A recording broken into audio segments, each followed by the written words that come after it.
Don't forget to enter our Amazon gift card giveaway. All you have to do is be a subscriber, like and comment. Hey guys, going into the Game of Thrones finale, we have been teased about reappearance of one particular character who will supposedly leave us in shock to see him or her again.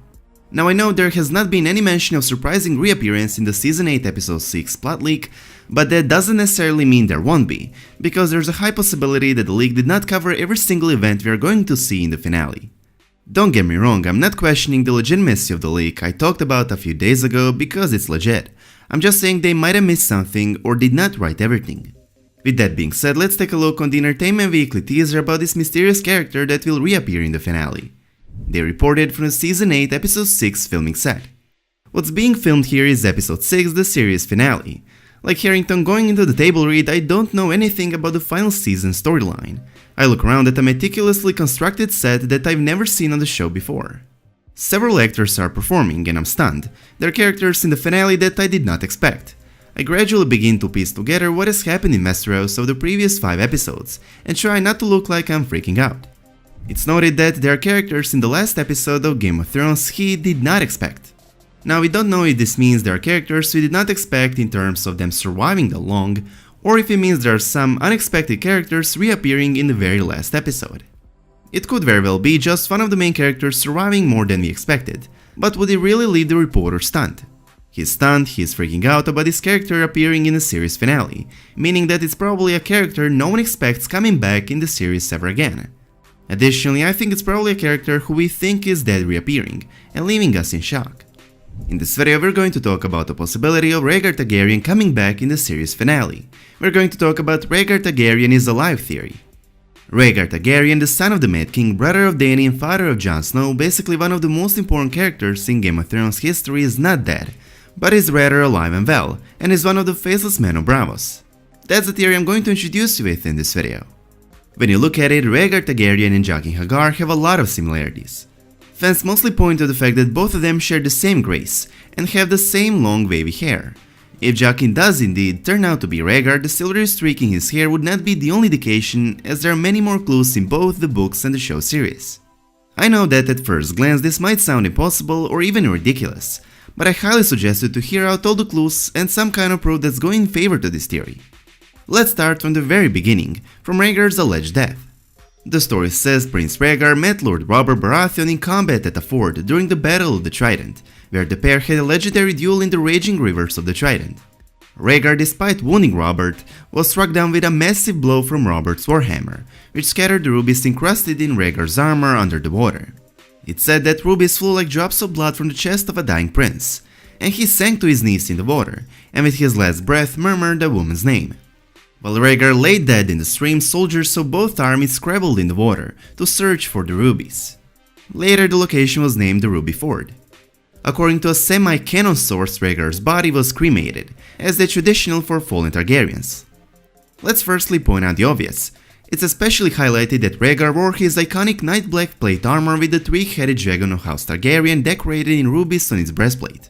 Additionally, the ford in which this battle took place is named for the rubies that were knocked from Prince Rhaegar's breastplate.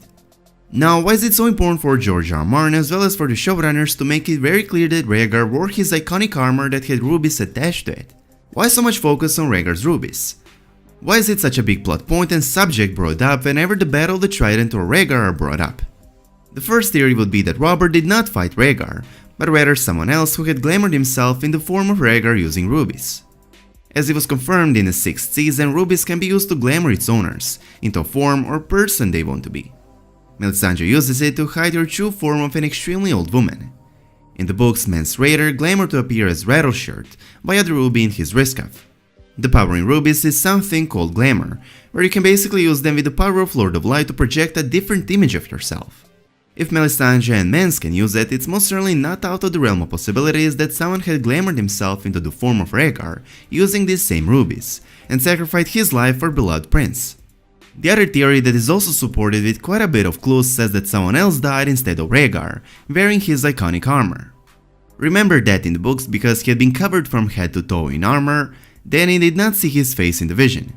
What I'm proposing in both theories is that Rhaegar never died on the Trident, and that he's the faceless man that we know as Jaqen H'ghar. In both theories, Rhaegar also never actually fought Robert. While in the first one it was someone else who used rubies to glamour himself in the form of Rhaegar, in the second one it was simply one of the Kingsguard members who fought Robert, dressed up in Rhaegar's full armor. Throughout the books we have been given more than a few major examples of an ordinary fighter wearing his hero's armor to sacrifice his life for him and his cause. In A Clash of Kings, Roderick Cassel attempted to put an end to Ramsay and his atrocities. Roderick's party comes across Ramsay during one of his hunting trips, but Ramsay is able to survive by switching clothes with his personal servant, who is then killed in his place. Basically, Ramsay gave him his clothes and markings of identity, whereupon Roderick's men killed that servant believing him to be Ramsay. Another example can be found in the last fight between Robert Royce, the last of Bronze Kings, and Artis Arryn, the founder of House Arryn. It says it was dusk when Artis and his Andal army finally appeared, but even in that fading light, Robert Royce did not fail to mark their leader. His silvered armor and winged helm made the Falcon Knight unmistakable, even from afar. After the first 6 charges against Robert's line failed, Artis' falcon-shaped helmet appeared in the heat of the battle. Robert charged at him in the hope that the Andal army would dissolve if their ruler was killed. There we had 2 legendary heroes meeting and fighting in a duel, except for a fact one of them was just an ordinary knight. Robert beheaded the Falcon Knight after a duel, only to see 500 fresh Andal knights charging at him with Artis Arryn at their head. Cunning even more than brute force, Artis had clad one of his knights in his own distinctive armor to distract Robert. Afterwards, Artis became the king of the mountain and the Vale, and founded House Arryn. Those are only a few examples of someone else wearing their hero's iconic armor to sacrifice his life for him and his cause. There's obviously a reason why George R. R. Martin is giving us these examples. There's also one detail from the episode Blackwater that supports this theory. When that episode came out, George R. R. Martin was pretty upset that main characters like Stannis and the Hound were not wearing their helmets during the battle. HBO explained that it would be hard for people to make out who each character is with their helmets on. At first glance it might seem strange that George would complain about such a small detail, but it actually makes perfect sense. For him to later reveal that Rhaegar never fought Robert on the Trident, a big deal would obviously be made about one member of the Kingsguard wearing Rhaegar's armor and helm. After the fall of House Targaryen and world believing him dead, in this theory Rhaegar went to Braavos and the House of Black and White to become a faceless man, just as Arya Stark did when her house fell, and when everyone thought she was dead. If Rhaegar is not in fact Jaqen, it would also be very strange that some random faceless man would allow himself to be captured and thrown into black cells, without a good reason. However, if it truly is Rhaegar, then he had a very good reason to be captured, which is returning a favor to Ned Stark of protecting his child. As we all know, when Yorn requests prisoners to take the black cells are emptied out and Jaqen H'ghar is among the prisoners. Jaqen accompanies this group all the way to Harrenhal, where he begins to form a special bond with Arya. Now you might be wondering, why would Rhaegar help Arya? She is the daughter of a man who helped Robert Baratheon usurp his family's claim to the Iron Throne. Well, Rhaegar never held that against Ned, since it's his father who killed Ned Stark's father and brother, and even requested Ned's and Robert's heads, so Ned did not really have a choice. Also, as I already said, Rhaegar kinda owed Ned to protect Arya, since Ned had protected his son Jon. It's definitely not out of the realm of possibilities that Rhaegar came back to King's Landing as Jaqen to try and help protect the child of a man who's the sole reason his son Jon is alive and well. It's also quite interesting how it seems like Jaqen saw Lyanna in Arya from the very start. In one of their conversations, Jaqen says to Arya, "A girl has more courage than sense." This sentence was also accompanied with a smile on his face. Everyone who knew Lyanna claims that Arya is just like her, not only by looks, but also by courage and wildness. This is what Ned said to Arya. "Arya, you have a wildness in you, child. The wolf blood, my father used to call it. Lyanna had a touch of it, my brother Brandon more than a touch. It brought them both to an early grave. Lyanna might have carried a sword if my lord father allowed it. You remind me of her sometimes. You even look like her," Ned continued.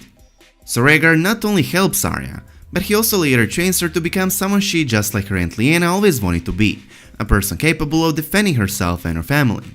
It's also important to highlight that if Jaqen is some random faceless man assassin, he would not be happy and proud of Arya when she reclaimed her Stark name and rejected to be no one, neither would he allow her to leave.